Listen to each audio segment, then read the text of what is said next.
Boa noite a todos, que a graça e a paz do nosso Senhor Jesus Cristo esteja sobre a vida de cada um de nós, amém?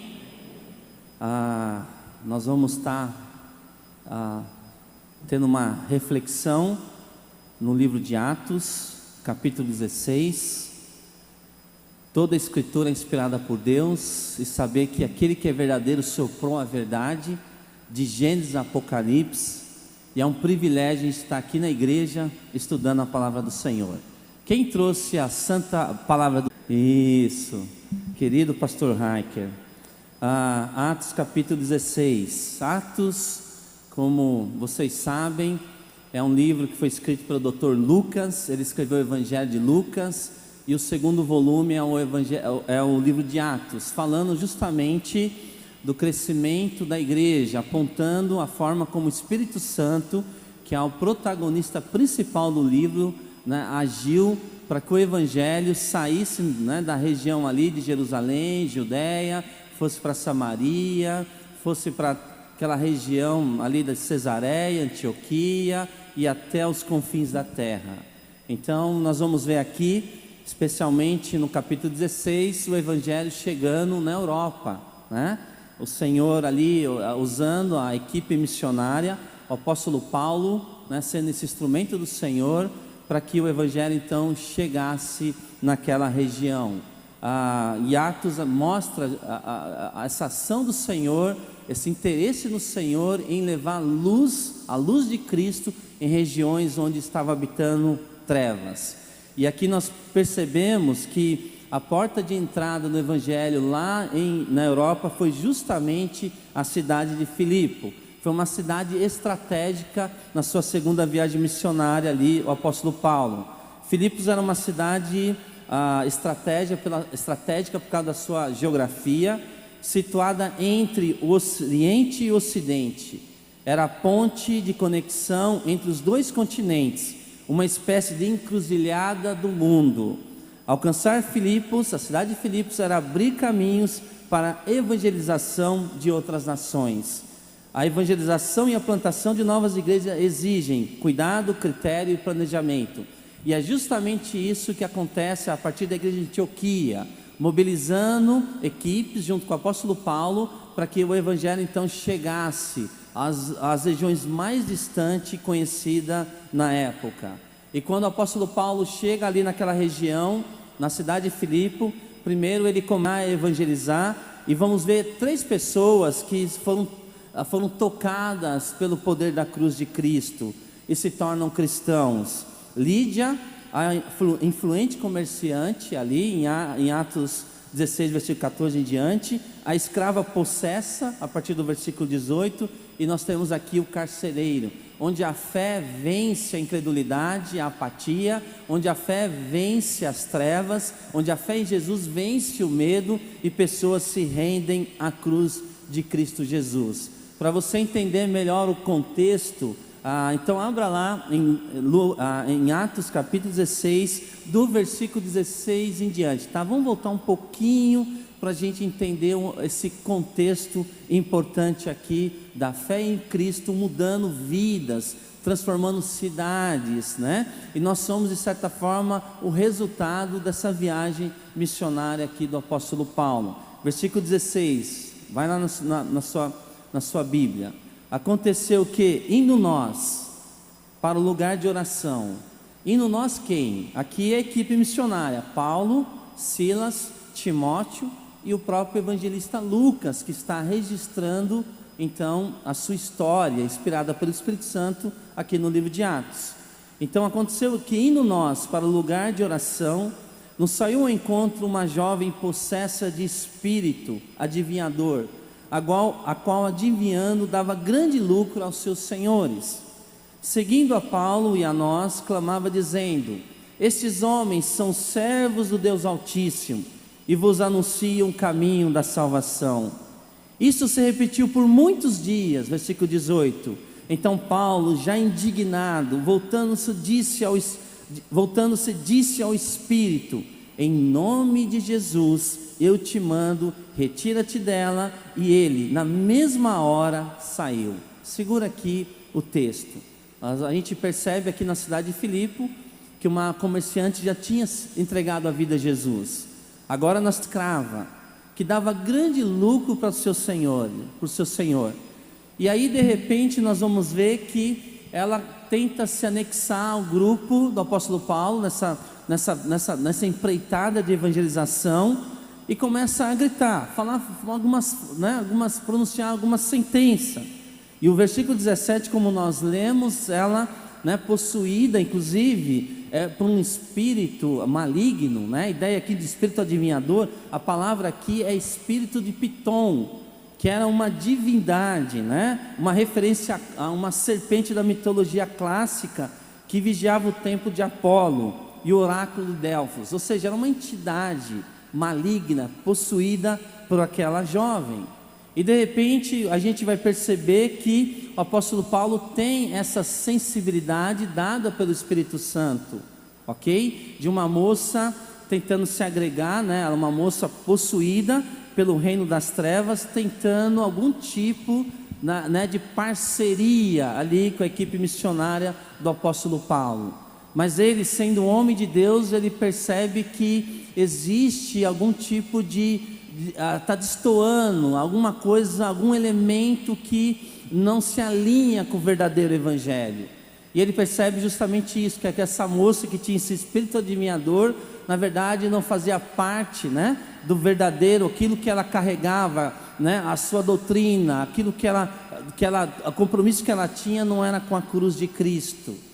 E da mesma forma, lembrando um pouquinho a palavra de Martin Lloyd Jones, falando sobre o perigo da igreja às vezes negligenciar, que às vezes a gente pode às vezes ter que enfrentar a coisa ruim na caminhada cristã. Dr. Martin Lloyd Jones, em sua fala, ele comenta o seguinte, falando sobre um pouquinho da igreja europeia nos seus dias. Isso aqui ele escreveu mais ou menos uns 50 anos atrás, dando um diagnóstico do termômetro espiritual, e uma das coisas que ele percebia, essa indiferença e apatia em relação às coisas espirituais, relacionado à atuação das trevas, às vezes tentando ofuscar a palavra do Senhor. Aí ele fala o seguinte: estou certo de que uma das principais causas das más condições da igreja de hoje é o fato de que o diabo está sendo esquecido. Tudo é atribuído a nós mesmos. Todos nós temos chegado a ser por demais psicológico em nossas atitudes e em nossos pensamentos. Ignoramos esse grande fato objetivo, a existência do diabo, o adversário, o acusador, com seus dados inflamados. Se Jesus nosso Senhor acreditava neles e falava deles, por que ficaremos nós envergonhados de nele crer? Então aqui o Dr. Martin Lloyd Jones, fazendo esse diagnóstico, da mesma forma que no ministério de Jesus Cristo, em alguns momentos, havia um conflito entre a luz e as trevas, e no livro de Atos não é diferente, há um tipo de sedução acontecendo ali. O que essa moça possuída pelas trevas estava dizendo, batia, era a verdade. Mas esse tipo de parceria, Deus dá orientação para o apóstolo Paulo que não combina bem com o verdadeiro evangelho. Inclusive, essa moça realmente estava possuída, por uma entidade espiritual decaída, que a gente sabe que chama-se Ento. Então, qual o efeito de uma pessoa que é possuída, pela atividade da coisa ruim? Olha só, desde algo mínimo até atitudes bizarras, anormalidades físicas, como mudez, cegueira, convulsões. Você vê isso em Mateus 9:32, Mateus 12:22, Lucas 9:39. Tentativas de autodestruição, você vai ver em Mateus 5:5, Lucas 9:42. Insanidade, João capítulo 10, versículo 20. Força sobrenatural, lá em Marcos 5, versículo 3 e 4. E forças ocultas, essa questão de possessão, possuindo uma pessoa. E nesse caso, a pessoa, ela é responsável? Nós vamos ver que de certa forma sim, o indivíduo é responsável pelo que acontece durante a possessão demoníaca, ao dar espaço para que anteriormente ocorram ataques, aproximação e ataques satânicos. Nem todo descrente é possuído, né? A maioria não, mas eventualmente isso pode acontecer. Uma pessoa que tem Jesus Cristo, ela não é possuída, ela pode sofrer opressão, mas jamais possessão. Por quê? Porque aquela pessoa, no momento que ela entregou a vida a Jesus, o Espírito Santo habita nela, ela é a habitação do Espírito Santo. Possuía um espírito adivinhador. Qual será o remédio para a cura dela? E o texto bíblico nos mostra, em várias passagens bíblicas, que o remédio é esse: se pois o Filho vos libertar, verdadeiramente sereis livres. Esse é o remédio que Deus dá para aquele que eventualmente, de repente, transita no reino das trevas. E aqui nós vamos ver justamente nesse texto, né?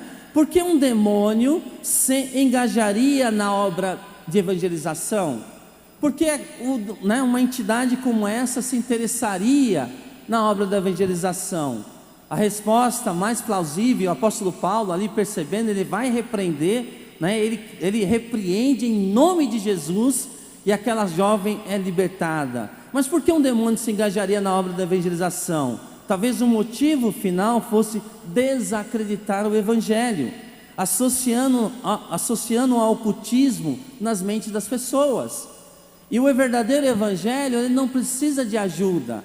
O verdadeiro evangelho, ele não faz sincretismo religioso, ele não faz qualquer tipo de ecumenismo. O evangelho por si só, ele se sustenta na sua beleza e na sua verdade. Ele não precisa de nenhum tipo de parceria. E o inimigo tentou de uma forma sutil, tentar desacreditar o evangelho. Por que um demônio se engajaria na obra da evangelização? Segundo, os demônios no texto confirmam duas verdades: quem é Paulo, né? E segundo, o conteúdo do evangelho pregado por Paulo. Contudo, Deus não precisa do testemunho dos demônios ou das falsas pregações, dos falsos evangelhos, dos falsos apóstolos. Por isso Paulo repreende aquele espírito maligno, e a jovem é libertada pelo poder do evangelho de Cristo Jesus. Uma moça que é resgatada. Só que aí tem o que? O refluxo, tem o contraponto no texto bíblico a partir do versículo 19.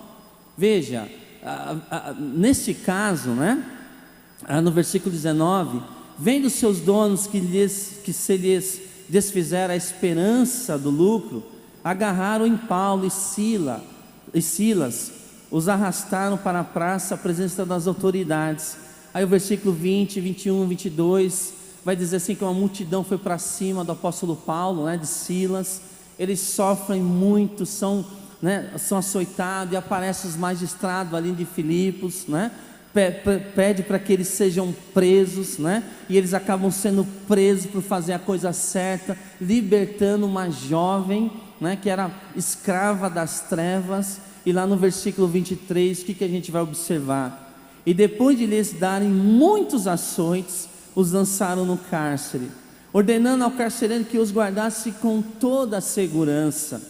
Este, recebendo tal ordem, o carcereiro, o chefe ali daquele presídio, levou-os para o cárcere interior e lhes prendeu os pés no tronco.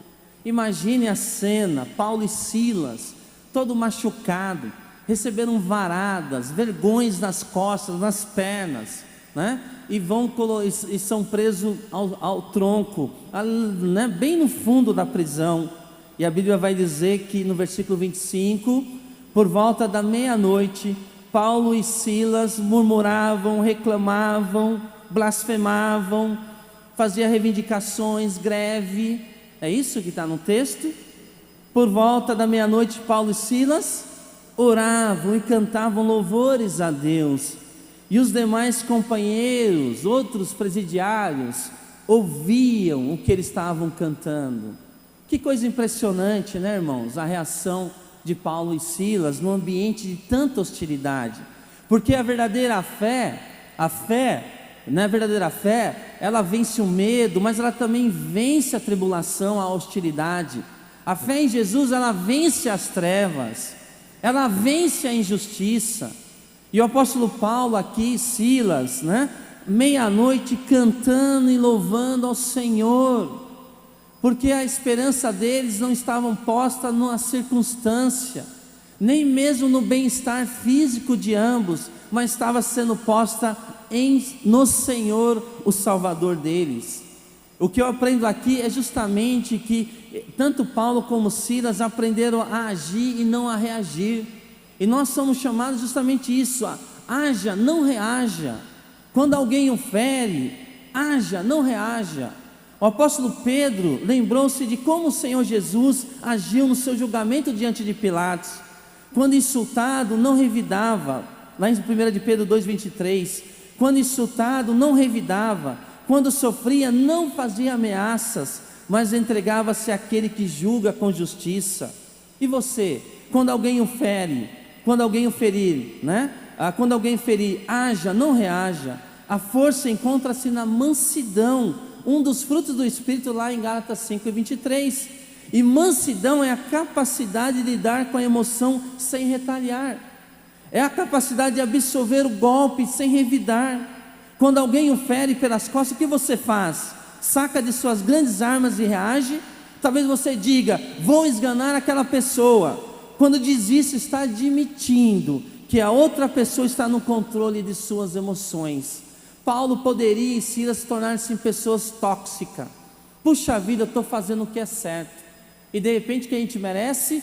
Açoite, prisão, úmida, mas, e eles não fazem dessa forma, eles agem, não reagem. Lembre-se disso, ninguém pode assumir o seu controle, você o entrega no momento em que começa a reagir. A palavra de Deus diz: não retribua ninguém mal por mal, não se deixe vencer pelo mal, mas vença o mal com o bem. Esse é o poder da ação, não da reação. Reação é reagir, é revidar, é ficar magoado, é guardar rancor. Porém, perdoar é agir, é dizer: escolhi o modo de responder. E é justamente essa atitude que esses homens têm dentro daquele cárcere. Eles começam a cantar ao Senhor. Por isso que o nosso pastor tem toda a razão de, em vários momentos, estar lembrando o pastor Raik, da gente se policiar com relação à murmuração. Se você é feito do mesmo componente do que eu, você vai ter a tendência de sempre estar reclamando, e esquece os motivos de agradecer ao Senhor, porque na vida vai ter altos e baixos, mas a nossa alegria, o nosso contentamento não está posto nisso, mas está justamente no Deus que nós servimos. E nós encontramos o apóstolo Paulo agindo dessa forma, louvando ao Senhor, cantando hinos. Isso teve um impacto de tal forma dentro daquele presídio. Lá no versículo 26, o que vai mostrar o texto bíblico? De repente sobreveio tamanho terremoto. Veja, eles estão cantando, louvando, porque o louvor liberta, o louvor deixa a nossa alma mais leve, o nosso coração mais apaziguado. E eles estão cantando, louvando ao Senhor. E Deus, de uma forma surpreendente, mais uma vez, Ele envia um terremoto localizado para aquele presídio, e aí sacudiu os alicerces da prisão, abriram-se todas as portas e soltaram-se as cadeias de todos. O carcereiro, o responsável por aquele presídio, despertou do sono, e vendo abertas as portas do cárcere, puxando a espada, ia suicidar-se, supondo que os presos tivessem fugido. Mas Paulo bradou em alta voz: não te faças nenhum mal, que todos aqui estamos. Então, no versículo 29, o carcereiro, tendo pedido uma luz, entrou precipitadamente e trêmulo, prostrou-se diante de Paulo e Silas. Depois, trazendo-os para fora, disse: senhores, que devo fazer para ser salvo, para que seja salvo? Respondeu-lhe: crê no Senhor Jesus e serás salvo tu e a tua casa. E lhe pregaram a palavra de Deus e a todos os de sua casa. Naquela mesma noite, naquela mesma hora da noite, cuidando deles, lavou-lhes os vergões dos açoites. A seguir foi ele batizado e todos os seus. Então, levando-os para a sua própria casa, lhes pôs à mesa, e com todos os seus manifestava grande alegria por terem crido em Deus.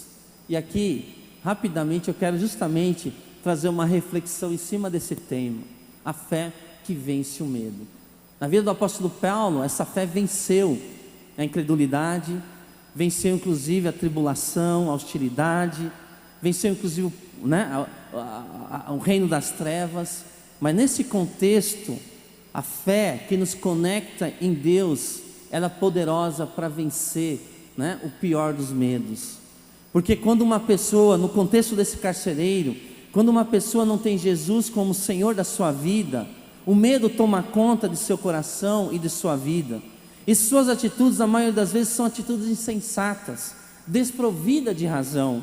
Vejamos só este exemplo de um homem comum da sociedade, no caso desse carcereiro, funcionário público, guarda daquela prisão, de uma prisão romana, uma mente ainda sem Jesus, né? E uma mente sem Jesus pensa o quê? Pensa em suicídio quando vem o problema. Uma mente sem Jesus pensa em o quê? Em homicídio, pensa em divórcio, pensa em mentiras, pensa em adultério, pensa nas drogas, pensa sempre em fuga, pensa sempre no pior, aliás, não pensa, muitas vezes não pensa, mas aqui a gente vai ver que o Senhor Deus colocou justamente o apóstolo Paulo onde ele deveria estar, para levar aquele carcereiro a desconectar, a desenvolver uma fé genuína, vibrante, verdadeira, para vencer, né, as limitações da vida, inclusive o medo. E aqui nós vamos ver, olha só no verso 28 que a gente já leu, a fé em Jesus vence o medo. Por quê? A fé em Jesus evita tragédias. A fé em Jesus evita tragédia. Quando o terremoto acontece, todas as portas se abrem. Haviam outros presidiários ali. Só que assim, ninguém fugiu. Talvez seja por isso, pela forma como Paulo e Silas estavam dentro daquela prisão meia-noite, louvando, cantando, Eles tinham ensaiado com o ministro Cláudio, e estavam cantando tão lindo, havia um ar, uma atmosfera diferente naquela prisão. E de repente o terremoto acontece, abrem-se as portas, E aí, quando o carcereiro percebe que, olha o que vai acontecer, ele vai tentar um suicídio. Mas Paulo, no versículo 28, bradou em alta voz, dizendo: não te faças nenhum mal, porque todos aqui estamos. Veja, um carcereiro se matando é tudo que um preso comum desejaria. Mas a fé em Jesus, ela evita tragédia. A fé em Jesus, ela se interessa no mais vil dos pecadores. Essa é a fé que vence o medo. Fé que vence as nossas limitações. Segundo, a fé em Jesus vence o medo porque a fé em Jesus desencadeia a paz ao coração. Lá no versículo 29, o carcereiro, tendo ele pedido luz, saltou dentro e todo tremo se prostrou ante Paulo e Silas. Antes, um homem à beira do suicídio, lembra? O carcereiro ia se matar, colocar um ponto final na sua vida, porque ele era responsável por cada preso naquela prisão, e se alguém escapasse, ele tinha que pagar com a sua própria vida. Antes, um homem à beira do suicídio, agora um homem ajoelhado em busca de paz. Essa é a diferença do Evangelho. A fé em Jesus vence o medo, porque começa a desencadear a busca pela genuína paz, que ninguém pode oferecer, nem status social, nem uma bela esposa, nem um belo esposo, nem filhos bem educados, nada. Só Jesus pode oferecer a verdadeira paz. E a fé em Jesus, ela tem essa capacidade de desencadear a verdadeira paz no coração das pessoas. Terceiro, a fé em Jesus vence o medo. Por quê? Porque a fé em Jesus liberta as pessoas. Olha lá o versículo 30. E tirando-os para fora, disse: Senhores, que devo fazer para que seja salvo? Olha que pergunta sábia. Deus não tem medo das nossas perguntas mais genuínas, sinceras. Pessoas que estão pensando, usando o raciocínio agora de uma forma lógica, elas têm perguntas pertinentes. E muitas pessoas passam por essa vida e não tem esse tipo de pergunta, ou de fato, como é que eu faço para experimentar a verdadeira salvação? Porque antes esse homem estava na beira do inferno, agora um homem liberto à beira do céu. Porque a verdadeira fé em Jesus tem essa capacidade de libertar as pessoas e fazer com que elas comecem a racionalizar de forma correta. E esse homem chega para Paulo e Silas e pergunta: senhores, que devo fazer para que seja salvo? Essa é uma pergunta vital, importante. Em dado momento, todos nós devemos fazer, afinal de contas, como é que eu faço para ganhar, para abraçar a eternidade? Como é que eu faço para ter realmente garantido o meu passaporte para a vida do outro lado de lá? Como é que eu faço? Essa é uma pergunta genuína. E quando a pessoa chega na presença de Deus com perguntas sinceras, Deus responde. Deus responde. E aqui está esse homem, né? Que é à beira do suicídio. E de repente ele começa a desenvolver uma fé através, né, daquele contexto tão perturbador que se encontra. Então a fé em Jesus vence o medo, porque a fé em Jesus liberta as pessoas. Antes, na beira do inferno, aquele carcereiro, agora um homem liberto à beira do céu. Porque é justamente isso que o apóstolo Paulo vai responder, né? Dando uma resposta bem objetiva. A fé em Jesus vence o mundo, porque a fé em Jesus salva o mais vil dos pecadores. Versículo 31 e 32. Responderam eles: crê no Senhor Jesus e serás salvo tu. Como é que é? Crê no Senhor Jesus e serás salvo tu e a tua casa. Olha a grandeza da salvação para todos aqui. Crê em quem? Olha só, colocando a responsabilidade da salvação, o apóstolo Paulo fez corretamente, apontando exclusivamente para a pessoa de Jesus Cristo. Não é crer na denominação batista, não é crer na religião tal, não é crer em fulano ou cicrano, mas crer no Senhor Jesus Cristo. Ou seja, direcionando, né, a verdadeira fé, ela é conectada em Jesus, o nosso Salvador. Nada mais, nada menos do que em Jesus, apenas em Jesus. Só em Jesus. Crê no Senhor Jesus, será salvo tu e a tua casa. E aqui o apóstolo Paulo lembra que o alvo não é apenas o carcereiro, o alvo da salvação também é a casa do carcereiro, porque cada um da casa do carcereiro também tem que executar a fé, também tem que colocar em prática a fé em Jesus, também tem que tomar decisão ao lado do Senhor Jesus Cristo. Então, olha o que o texto mostra no versículo 32: então lhe pregaram a palavra de Deus e a todos os que estavam em sua casa, né? A fé em Jesus faz isso. A verdadeira fé, ela vence o medo, vence a incredulidade, vence a tragédia, vence as trevas e leva a verdadeira salvação ao coração das pessoas. Crê no Senhor Jesus e serás salvo, tu e a tua casa. É uma grandeza maravilhosa que Deus nos oferece. E por último, a fé em Jesus vence o medo, porque a fé em Jesus restaura inclusive a família. Lá no versículo 33 e 34, tomando-os ele consigo, naquela mesma hora da noite, lavou-lhes as feridas. Imagine, geralmente um carcereiro é bruto, né? Ele está acostumado com outros detentos, sabe que o ambiente é pesado, e esse homem é transformado pelo poder do Evangelho.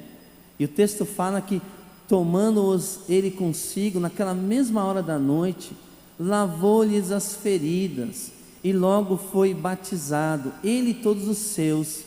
Então os fez subir para a sua casa, pôs-lhes a mesa, e alegrou-se muito com toda a sua casa, por ter crido em Deus. Olha só, a alegria é tão verdadeira quando o Evangelho alcança uma família como essa. A fé em Jesus restaura a família. Antes era o medo, a morte que rondava a vida e a casa daquele carcereiro sem Jesus. Agora, com uma nova vida, as palavras são outras: cura, batismo depois de crer, sempre é depois de crer, né? Todas as pessoas da casa daquele homem tiveram que exercer uma escolha, e o texto mostra que as pessoas daquela casa, a família daquele carcereiro, exerceram com toda a liberdade uma escolha. E qual a escolha? De também crerem em Jesus Cristo. Então, que coisa linda, né? Agora, com uma nova vida, as palavras são outras daquela família: cura, batismo, casa, mesa e alegria. Tudo isso por ter crido em Deus. É simplesmente maravilhoso, irmãos. Esse é o Deus que nós servimos, é o Deus que nós rendemos culto a Ele. E a verdadeira fé que vence o medo, Ele tem esse poder de transportar as pessoas do reino das trevas para a maravilhosa luz de Cristo Jesus, o Salvador. Eu não sei quanto a você, mas se você não tomou essa decisão, você precisa tomar. Nunca se esqueça, só a fé em Jesus pode evitar tragédias, trazer paz ao coração, libertar as pessoas, salvar o mais vil dos pecadores e restaurar inclusive um lar. Só Jesus pode fazer isso, só Ele. Essa é a fé que vence os maiores obstáculos da vida, essa entrega a esse Deus maravilhoso que está presente inclusive aqui essa noite. Amém? Amém, irmãos? Amém. Queria que você fechasse seus olhos. Queria nessa noite orar. Eu não tenho, esse hábito de fazer apelo, mas também é bíblico. É um momento que eu queria convidar todos vocês da igreja a fechar seus olhos. Deus está presente entre nós. E hoje à noite você vai poder fazer uma oração que só você pode fazer. Ninguém mais pode fazer por você. Nem seu cônjuge, nem o convidado, nem a pessoa que te convidou você para estar aqui essa noite com a gente. Quem sabe você ainda não teve um encontro face a face com esse Jesus maravilhoso que venceu a morte, que morreu uma morte que não era dele, era sua, era minha. E da mesma forma que transformou o apóstolo Paulo, que era perseguidor da igreja, transforma ele agora num anunciante, num evangelista, num apóstolo aos gentios.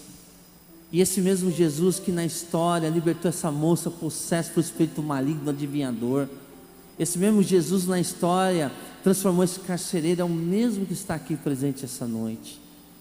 E você precisa talvez fazer essa escolha, se você não fez, com certeza precisa. Como farei para ser salvo? O que eu faço para ser transformado de dentro para fora? O que eu faço para vencer as minhas limitações, os meus medos, as minhas insônias, as minhas desesperanças? O que eu faço? A resposta está aqui na Bíblia: crê no Senhor Jesus, crê no Senhor Jesus e serás salvo tu e a tua casa. Quem gostaria de tomar essa decisão? Levanta a sua mão. Não sei se você está na galeria, está aqui. Amém. Quem mais? Amém. Amém. Quem gostaria de tomar essa decisão? Alguém mais? Quer dizer, Senhor, da mesma forma que pessoas levantaram a mão reconhecendo, os seus fracassos, as limitações, eu também resolvo, Senhor, entregar minha vida ao Senhor. Alguém mais? Na galeria, alguém mais? Levanta a sua mão. Amém. Glória a Deus. Isso. Agora vamos todos nos colocar em pé, por favor, irmãos. Vamos todos nos colocar em pé, de olhos fechados ainda. Eu queria nessa noite que você, que tomou uma decisão de seguir a esse Jesus que restaura vidas, que transforma homens e mulheres, ao longo da história tem feito coisas maravilhosas, e esse mesmo Jesus está presente aqui. Queria que você repetisse essa oração, se ela for realmente sincera, partindo do seu coração. Repita comigo: Senhor Jesus, nesta noite, eu reconheço que sou pecador, eu reconheço que o Senhor morreu na cruz do Calvário e ressuscitou para me dar vida eterna. Nesta noite, eu o aceito e creio que o Senhor é o meu Salvador e resolvo seguir ao Senhor todos os dias da minha vida. Amém. Senhor, eu quero agradecer por cada decisão dessa noite. O Senhor conhece a sinceridade do coração de cada um que repetiu uma oração que faz entregando o presente, o futuro, os fracassos, os pecados, as iniquidades, aquilo que nos separa do Senhor, entregando justamente ao Senhor e recebendo o presente maravilhoso que é a vida eterna que está contido em Jesus, o Salvador. Obrigado, que o Senhor mantenha cada um firme, Senhor, nos seus caminhos. Nós oramos, nós pedimos, em nome de Jesus, amém. Amém, amém. Se você que fez essa oração essa noite, nós queremos conhecer você melhor, tá bom?